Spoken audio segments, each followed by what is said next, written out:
Hey everyone, that's Titus and I'm Thomas, and this is Everyone's Bad at Magic, where we untap, upkeep, and punt. So, I know that I may not always be the most progressive leaning when it comes to Universes Beyond. I try not to yuck other people's yums too much, but this is my IP. And I I get it now to a certain extent because I grew up watching Avatar. Like, as it was airing, I watched it with my youngest sister. I hung out with my best friend, Tommy. We watched every episode as they released. I picked up a box this past weekend, something I have not done since Unfinity. And I cracked packs with my wife, Ari, and hung out with my buddy Tommy and his partner, and we just made little decks and we were looking at the art, and it was so much fun and it was great reliving those moments. And I can't help but feel like this is probably what you went through over this past summer. So I'm sorry if I maybe shit on that a little bit with Final Fantasy, and maybe I don't want this to be every Magic set, but this was fun.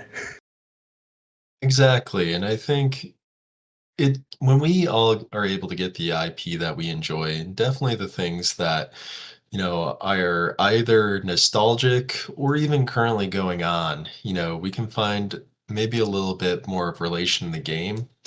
I do think that it's mainly the way that it's handled is the problem, just with it's how it's being dished out. And when you look at it, right, it's like it's great when we get ours. Maybe if just Wizards slows it down a little bit, we'll eventually get there. Everybody will get a turn at an IP and maybe find something that they enjoy. I think that's exactly where I'm trying to go with this. I don't necessarily need Universes Beyond to stop. Just maybe don't make us drink from a fire hose on it. Because I just, this set, I don't know if I'm going to try to do a master set on this, but when I learned that if you look at each card number sequentially, that it follows the order of the show, and you can essentially follow the story that's told within the cards as they're being represented, it made my heart melt a little bit. Like, that's so cool. Like, who just chef's kiss. That's such a nice touch. And while there's obviously some OP stuff in this set that we're all just really excited to get our hands on for some of our decks. I don't know about you, but I have an eye on a couple of these for some of my higher power decks and some for my lower power decks, specifically Badger Mole Cub, Cabbage Merchant, and Wan Shi Tung. I had a lot more fun with like just the uncommons and commons, just getting those flavor moments. Opening an unlucky cabbage merchant was so much fun. That's definitely going into my $50 Hobbit deck that's all about food tokens. There were just so many moments that I was able to share with my partner and my friends who don't necessarily play that much Magic, but they were also invested in this because it was exploring moments that they were familiar with. And it was fun exploring that nostalgia. And they did a really good job of picking those moments too. I don't know if you ever really paid attention to Avatar: The Last Airbender, but Yeah, the first series. When it went to Legend of Korra, I saw some episodes here and there, but I never watched it as much as the first one. So I do have some relatability there. Now, am I excited as a bunch of other people? Yeah, a little bit. Not as much as I was with Final Fantasy. I think we all have an IP that we find like that resonance with. But I can understand why people enjoy it, and it's definitely got some cool cards with it. And like you said, some strong cards that are sure to be staples as well. But you know what you can do, right? Is that you can take this set and make a cube out of it, right? I've been thinking a bit about that. I've never really designed Cube, and I don't know if I really have that in me.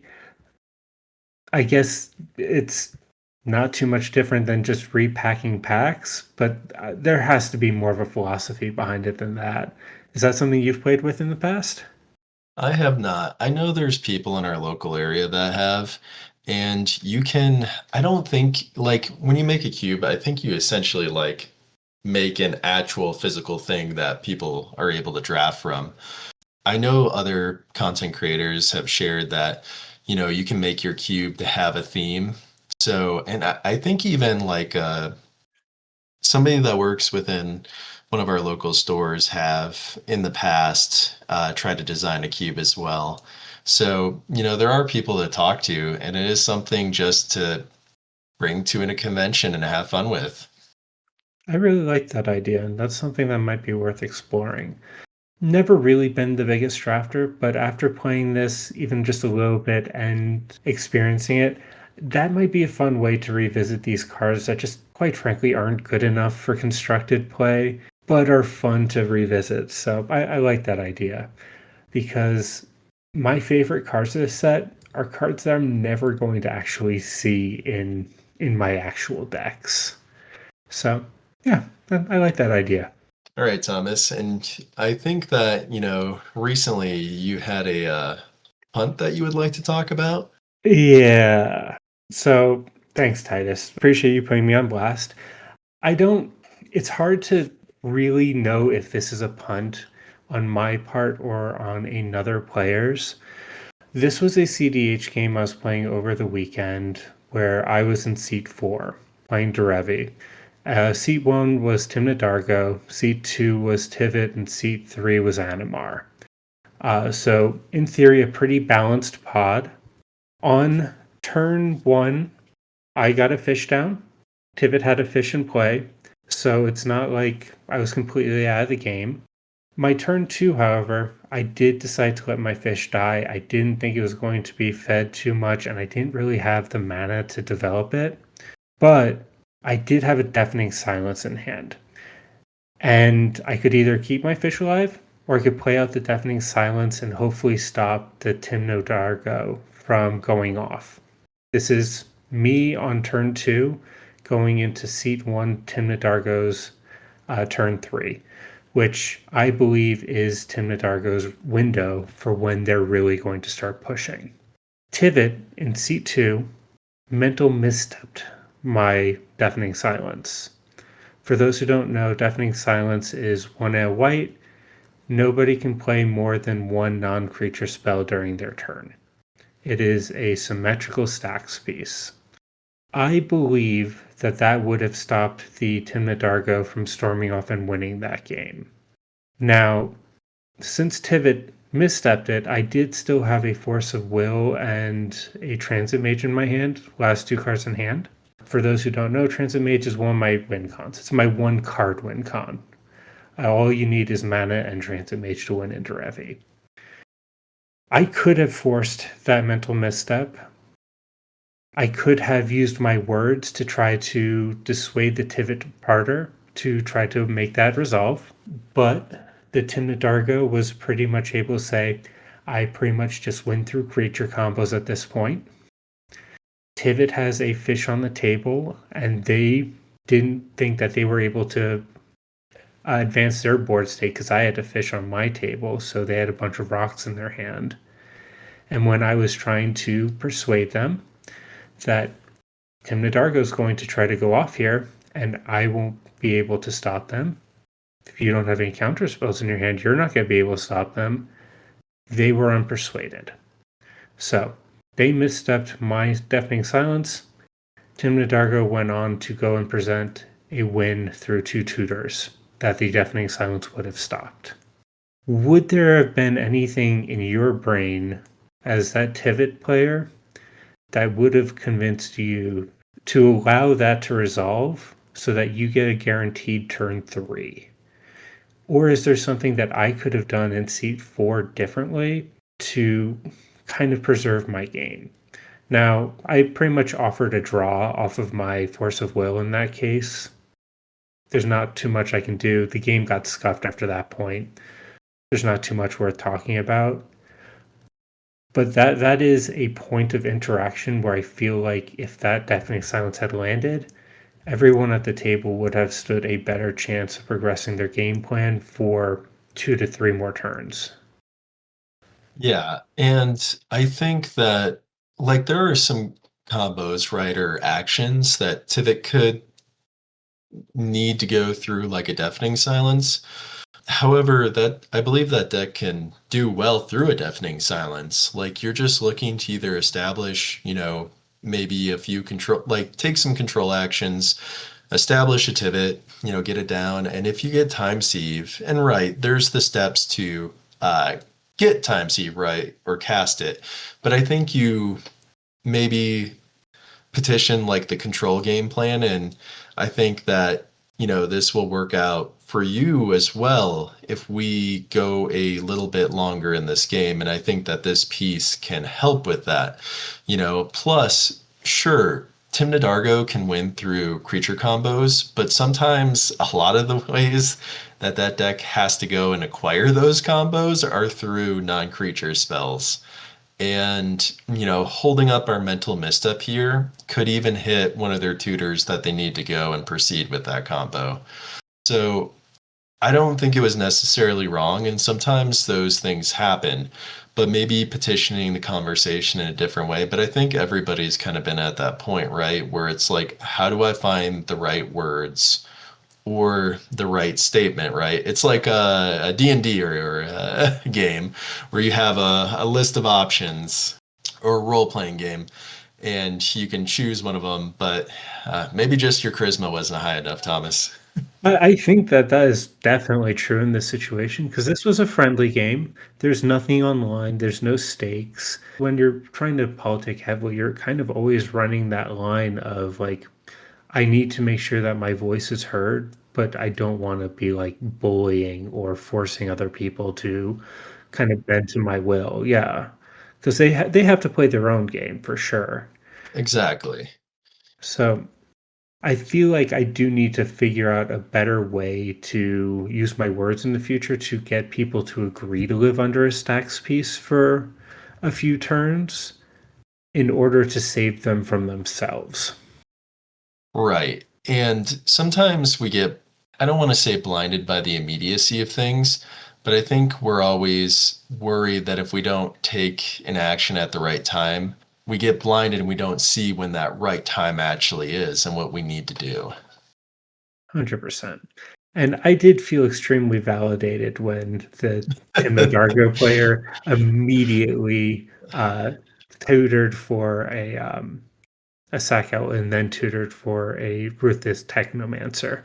So it's like, this is what could have stopped here. Exactly. Punts aside, I think we're going to jump into our main topic today, and that's the perception of magic in the mainstream over the years.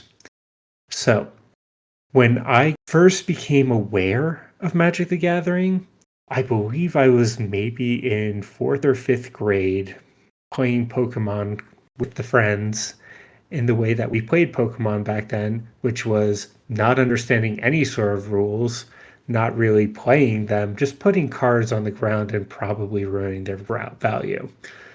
But there was one kid in our class who had these scary looking cards that did not match up with our Pokemon cards at all. And I'm pretty sure those were Magic the Gathering cards. I don't really know that kid. I moved out of that town pretty shortly after it, but he was kind of the weird kid.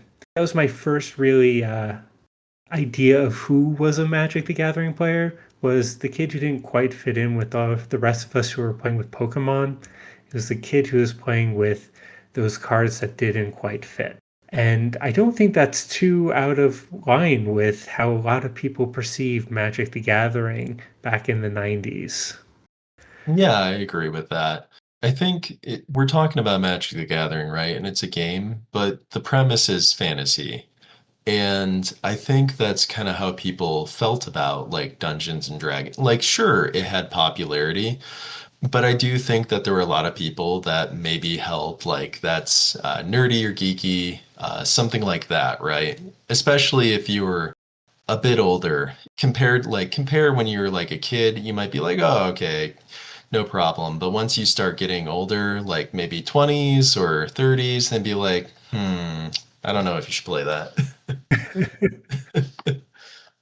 Absolutely. So, when was your first experience with Magic, or when did you first become aware of Magic the Gathering?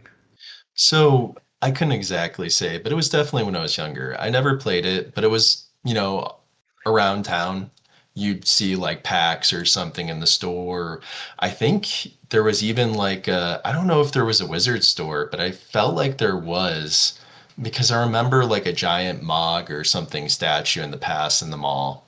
So I was aware that it existed, but it was nothing I ever played with. It was always like Pokemon.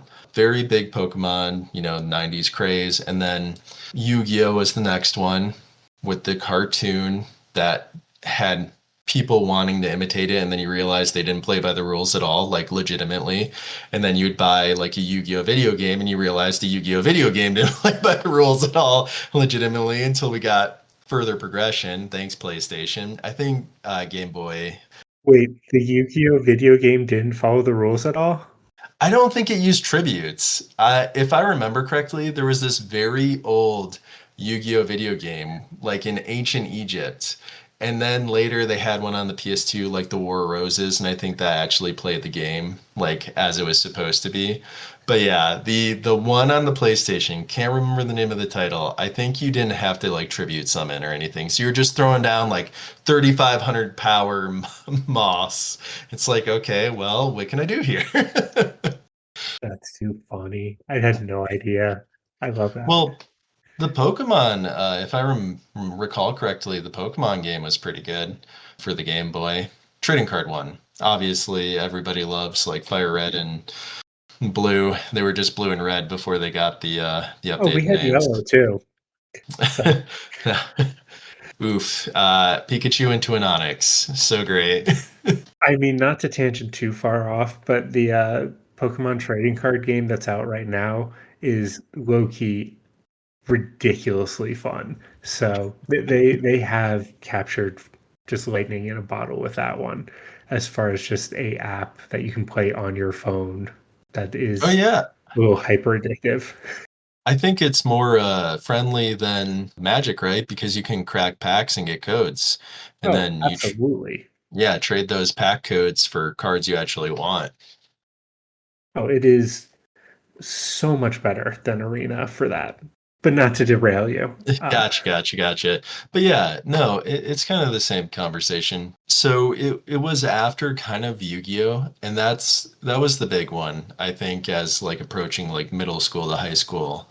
And then around that middle school period, somebody close donated a collection of Magic cards, right? Like, oh, I got to get rid of these. Give them to their little brother or sister or whoever, and that's when it's like, hey, look what I got. And then the kitchen table thing started. Realistically, even though there were, would be people playing Magic the Gathering, it's not like it is today. I think there was the Pro Tour and people into it. I just don't think it was possibly as well received, but I could be wrong. I don't have the best idea of exactly what time frame you're cooking with there. I know that my Magic the Gathering awareness has been super linear. I have my initial introduction, then I have the 2002 to 2006 era where Gotcha. the weird kid at church was super into Magic, and then I befriended him because I was also a weird kid at church, and that card game looks fun. And I got into it and started playing with him every week and played for 3 years. And then I had the just after graduating in my early 20s phase of Magic. That's when I kind of got a feel for what other people playing Magic were like. And that's when I got into like what stereotypes I had for Magic players, because that's when I took Ari to an LGS for the first time with the people who I was living with, some of the people I was living with, and we went to go and pick through bulk boxes to build some decks for kitchen table Magic. And we struggled at the store because it smelled terrible in there.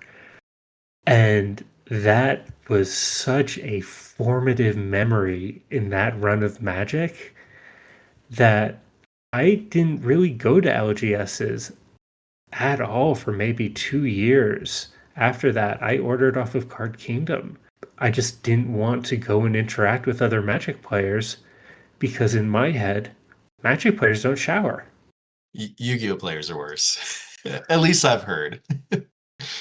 We've played at our local gaming store after a Yu-Gi-Oh tournament, and they've had to air the place out. So I'm not going to disagree with you currently. This is easily 15 years ago.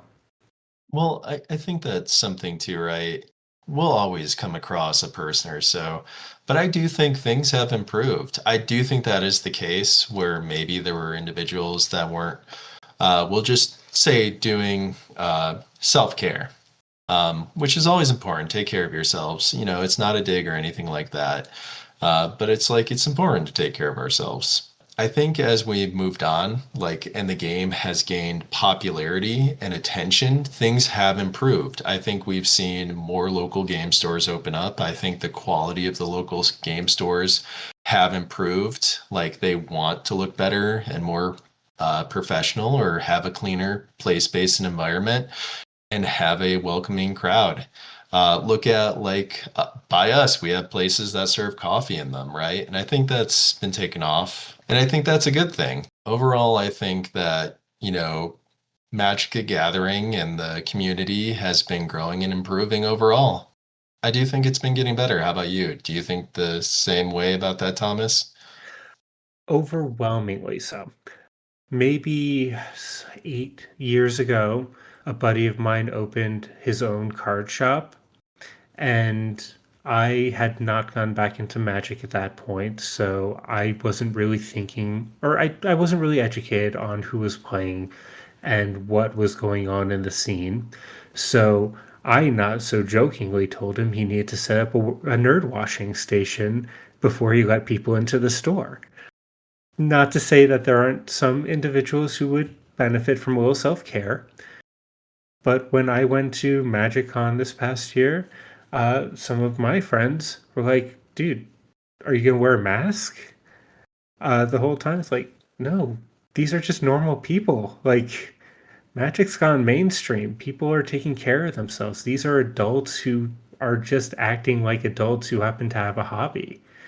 This is no longer just the nerdiest members of society who are like locked into their parents' basements. These are fully functioning adults who are just into something maybe a little more than the average person is. I think that the fact that we have, well, let's just call them what they are, celebrities who are advocates for our game, does kind of make it a little bit cooler and a little bit more appealing to the mainstream. Thank you, Post Malone. Thank you, Post. Thank you, Lua. Thank you, Cassius Marn. I love when I see people with the Hot People Play Magic T-shirts. It's like if you're gonna wear that, you better freaking live up to that ideal. I like that people are trying to elevate themselves. I agree with you. And I think the other thing is too, the world's a big place, right? Our experiences can't account for everything, but can they, share similarities with other people's? Yeah. I think that we are going to start to see people look at the game and want to participate in it, right? That's a part of the advertisement, right? And maybe people didn't know about the game. Seeing like a celebrity play it, be like, what is Post Malone playing? Or, lure Cassius Marsh. Oh, yeah. I thought that was just, some sort of fantasy or science fiction thing. And then it's like, oh, this is pretty cool. And the gameplay's pretty fun. And what are you talking about? Oh, they're adding universes beyond. I'm a Doctor Who fan. I'm an Avatar fan.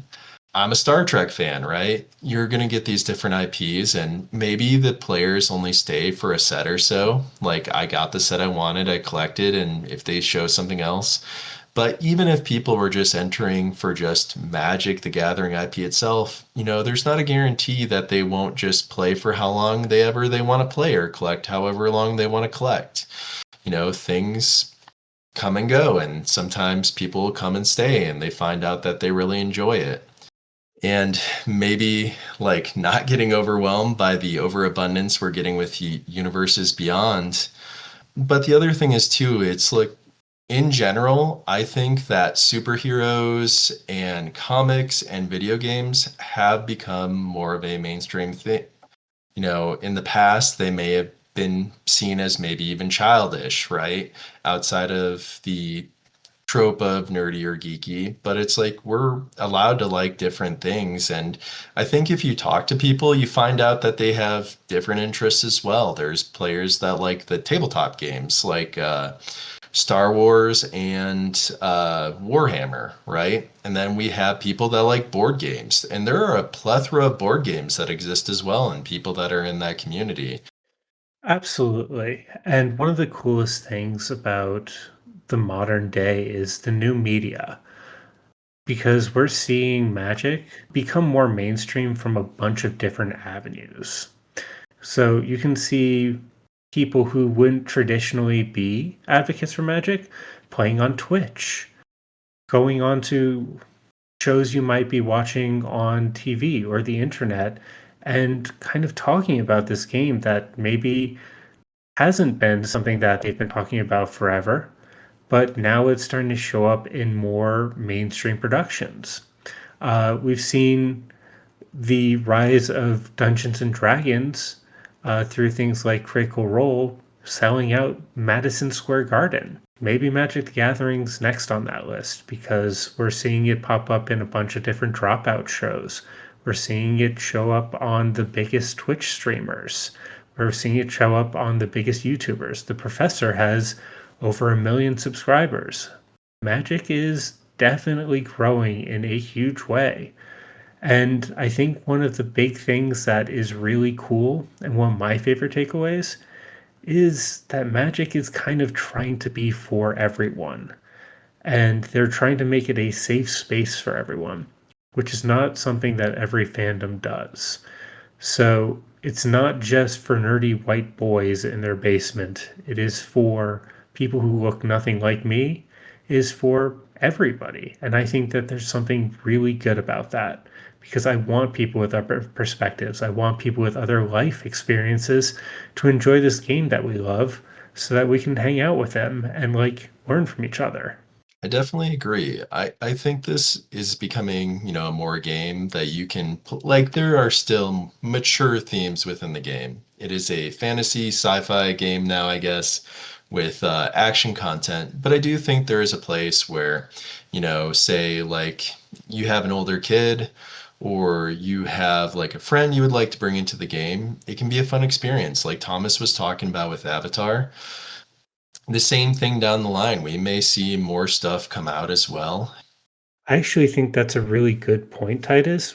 While this does have kind of more mature themes across different sets over the years, some of the more recent IPs do make it a bit more friendly to younger players. So you could open up some jumpstart packs with, kids who are 11 or 12 years old and have a reasonable game with them without worrying about some of the more mature themes of years past without having, the pentagrams on your demonic tutors. So that is kind of a fringe benefit. Yeah, and I think you can kind of curate this experience too with like the cube that, maybe when somebody becomes a bit older and they have better understanding, they can start going into the other aspects of the game. Because I remember the Command Zone, Josh Lee Kwai, when we first got like the secret layer with The Walking Dead, because there was a very memorable scene within The Walking Dead for a more mature audience. It was Glenn. um, I don't know if you're familiar with The Walking Dead, Thomas. No, I did not. Scary things frighten me, so I try to avoid them. Understandable. But, there were concerns there, with introducing the secret layer with Josh and I think maybe their nephew, whoever the family member was. But yeah, so you can definitely look to make the game how you want, where you want the introduction to be. But I've known other people that have played this game with their families. So I do think it offers something for everybody. And it's like, even if you just want to go take them to a draft one night, I think this game is growing. I definitely see it within the CDH environment too. But you get to have a bit more personal expression still because it still is Commander. And you don't have to play Tim Necrom or Tim Thrasios or Rograk Silas. There are other decks in this format that are viable and fun to play with. There's nothing wrong with playing meta decks, kids. If that's what you enjoy, go nuts. We're just magic hipsters, and we're aware of that. Been very tempted by the dark side. With the Hey, go wild. I've played Kinnan in tournaments. Sometimes it just feels good to win. exactly. But I think there's also a point of enjoying the game how you want to and trying to make things work. And I think that's where we see, new decks pop up. So in, that Cabbage Man, right? Gonna be a great card. A lot of players are talking about it. What do we see kind of as the future for growth as far as the community goes? What are we hoping for? Because for better or for worse, Wizards of the Coast is Hasbro's only profitable brand. So that is more or less going to be what they are putting all of their effort into and where they're going to kind of try to force the most content out of the fastest. So if they are trying to expand their player base, who do you think they will be targeting? And do you think that's going to be a long-term viable option? Part of me thinks some of their decisions aren't made for the long term. Part of me thinks that they're trying to gain cash flow, however we want to word it, however they can. And I think that it will ebb and flow, and maybe we'll see some stabilization. Maybe we'll see, Watsy and Hasbro react to however the market reacts. And we'll see players change their opinions, right? Sure, Spider Man, it did have good stuff in it, but it wasn't the well received. But we look at Avatar, right? And I think this set's going to be better received. Another thing is, too, people do want those magic IPs. I think there is a place to integrate, both the universes beyond in them. Look at Lorwyn Eclipsed. A lot of players were excited for that and the art styles that are within it. And I know that I'm a player who likes that as well. I was playing a little bit in high school with Time Spiral and Lorwyn. um, yeah, I got to see a Dragonstorm deck. I was not skilled enough to play against a Dragonstorm deck. That's sick. And Tormagoyf. Oh, Thank the you. infamous $60 Tarmogoyf. But there was a mono red deck. Not going to go on a long tangent, and I, not knowing really what to do, but I picked it up and was playing that to varying degrees of success, and it was fun. But it played like Greater Gargadons, and I forgot how the deck. Oh, Apocrysites, because they got time counters, and at the beginning of your upkeep, if I'm correct, you get to remove a time counter, so you could sacrifice the Apocryphite to the Greater Gargadon to remove a time counter there. I don't remember entirely how the deck functioned. But yeah, but I think the other thing too is if we want to see even more growth in the game, while there is a competitive format, I just think being friendly, right? Being welcoming to players coming in, just saying like, hey, if you have any questions, feel free to ask. I may not have always been the best, and I've tried to, and it's going to be a learning process even for people sharing and welcoming people into the game, especially when you're in the competitive portion of it. But I think if you just showcase like what's cool about it, what's great, and talk about those things, I think that's where we can see some growth and stability. And also, there was something a person for either WotC or Hasbro, I think it was for Hasbro, and it was during the whole D&D. debunkle, whatever we want to call it there, when they were wanting to charge people for making their own D&D content. There was it was around that time frame, but it was with all the stuff coming out. They said not everything coming out in Magic is for everyone, and you don't have to buy everything. And it seems weird to tell your market not to buy everything, but I think that really is the case. Don't just get swept up in the fear of missing out and just the new shiny thing that always comes down. Really think about what you like and what you enjoy, and if you gravitate towards something. And sure, you may gravitate towards lots of things, but it's like settling on a commander deck or some commander decks that you really want to play and having kind of a system. Or even if you want to play competitively, whether it's locals or whether it's online, maybe just focus on going towards a deck that you would really like to try out. Clearly, Universes Beyond has been hugely successful for WotC, or they would not continue to push it as such a heavy narrative.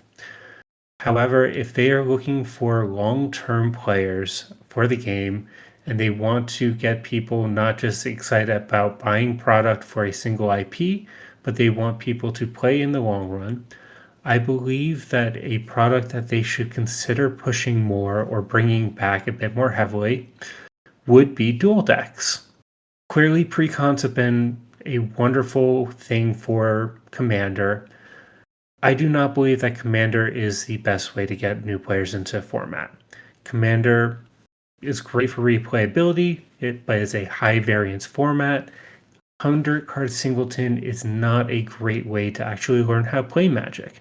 Great way to play it. We clearly all enjoy it. I doubt many people listening to this don't enjoy Commander as probably their primary format. That said, having two decks that you can just play together that are of a decent power level, that are balanced, is something that they used to have and they used to print semi regularly.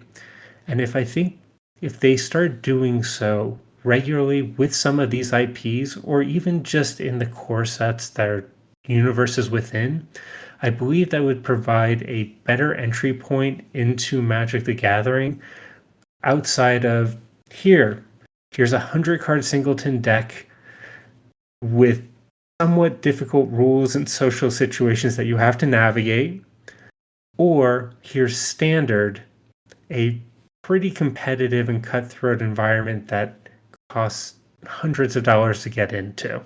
That is my maybe not so hot take. Make kitchen table Magic more accessible. Yeah, and to kind of go on that point as well. So the Challenger decks were a product I did not think were that bad.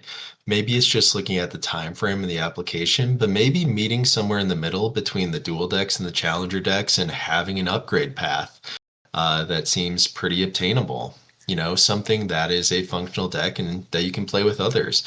And honestly, with the theme sets coming out, like Avatar having something like that, I know they kind of had something. What they have for Bloomborough and Final Fantasy? They starter were they starters? Jump starts, which they do have for Avatar, and to be perfectly clear, fantastic product. If you have somebody who is newer to Magic, you can buy any two Jumpstart boosters, two per person, jam them together. You have a deck that is functional enough to play against each other. They are fun, they are cohesive. I do believe that that is a good product, but they do lack a certain amount of replayability. They don't feel quite as cohesive as those dual decks or challenger decks that you're referring to. Yeah, and maybe fine-tuning the product would be a great place to get people to play the game. We all have to start somewhere, right? Yeah, 100%. I would love if we had like a Bloomborough frogs versus bunnies deck. Like that'd be fun. That'd be such a silly way to get into format. And I can't speak for too many other people, but I know that my partner, if I had a cute deck for them, that'd be an easier selling point to get them to play games with me. And it is completely possible in this game. You can either go from edgelord to super cute, wonderful. And this is about creating a space for everyone. So, Titus, I think we've had a fun little talk today. Do you have any other points you'd like to throw out there? Yeah, and this is actually going to bring it back to you, Thomas. So you went to a MagicCon not too long ago, and why don't you share a little bit in depth about that experience? If we're talking about places where people can go and hang out together and enjoy the game and the community, and I think that really is the main thing is the community, right? I think a MagicCon and other events like that are great. I mean, talk about like even a lot of people like the Command Zone, right? And I think that's something where we just want to like competitive. We get a little intense, but I think people just want to be able to hang out sometimes and socialize with others with something they enjoy. Absolutely. So, I had a bit of a weird path to getting to MagicCon, Titus. I am very active in the Howling Salt Mines Discord community. I've run a CDH league for them for the past year or so, and I actually won a ticket from them to go to MagicCon last year as a creator guest. When I went there, I went alone. I didn't go with any friends. I just kind of blindly decided I'm going to show up, see how it goes. Worst comes to worst, I'm not the most nervous person in the world. I feel pretty confident I can just approach strangers and say, "Do you need a fourth?" And I didn't have to do that at all that weekend. I showed up, I found people, and I played games all weekend just based off of community members from different Discords. That's where I met the That's a Good Part podcast guys, who are absolute homies. Saturday night, I ran into the uh, MTG Basics crew, and I shut down a casino with Pigeon and a couple of his friends as we played CDH until 3 in the morning. And it was just, I could not tell you all of the different people I played games with from different walks of life and different places on this planet. From I was playing with people from as far away as Australia, as local as Denver, despite the fact that we were in Las Vegas, and it was people from every walk of life. So it was super cool. And I think that's the important thing, and just having venues and places like that. And if WotC really wants to like grow the game, have fun events and experiences. Yeah, why are we only getting two in America next year? I was going to go to all three. Exactly. Do you have any other thoughts on anything else that you would like to close out with, Thomas? I'm just going to get a little sappy and say that I am stoked that I showed up to level 7 games on their gross commander night some 3 something years ago, because that introduced me to the Colorado CDH community, and I wouldn't know Titus if I hadn't shown up that day. We didn't meet then, but it did lead to the Saturday night that I'd go to semi regularly enough to start this friendship.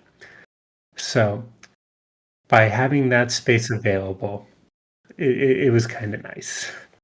And I appreciate that as well, Thomas. Just a little FYI for the viewer. So I proceeded to lose the first time meeting to Thomas because they Praetor grasped me.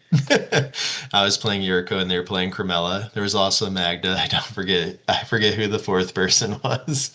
And then proceeded to lose again, I think the second time that I met Thomas, to them playing Tivit, where they just straight up went for Thassa's demonic consultation line. I believe you on the second one. I don't know if I've ever played Praetor's Grasp in a deck because I don't know if I'm smart enough to play that. Or I definitely I'm, wasn't back then. I, I'm fairly certain it was you on Carmella. I'm probably the only person who's ever played Carmella in Denver. That deck's sick. We should probably brew that at some point. I think there is a place for it. Just, it's kind of like that thing where there's so many options that people kind of don't really go for the more fringe ones. Yeah, that deck can be fast. All right. Well, Before we close up, just want to send a reminder out there. If you have a story about a time you have punted in a game and you've learned something from it and you would like to tell us about it, please feel free to shoot us an email at everyoneisbadatmagic@gmail.com. If you stayed with us this long, please consider giving us a like, follow, subscribe, or comment, depending on how you found us. Be kind to each other, be kind to yourselves. It's just a game.